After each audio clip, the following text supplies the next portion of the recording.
We were smothered in advice. We were told the food to take, otherwise we would starve. What lines of communications to leave open, secret methods of getting our stuff out.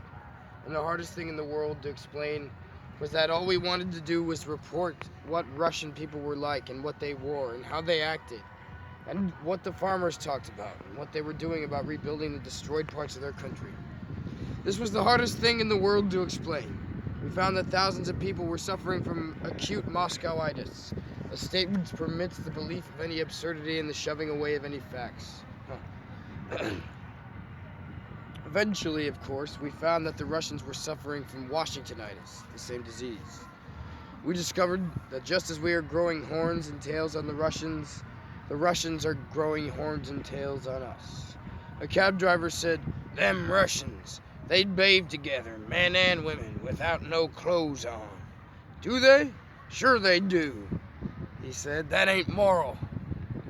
It developed on questioning that he had read an account of a Finnish steam bath.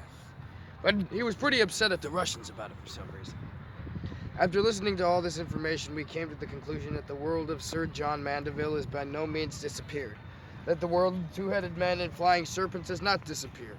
And indeed, while we were away, the flying saucers appeared and did nothing to overturn our thesis.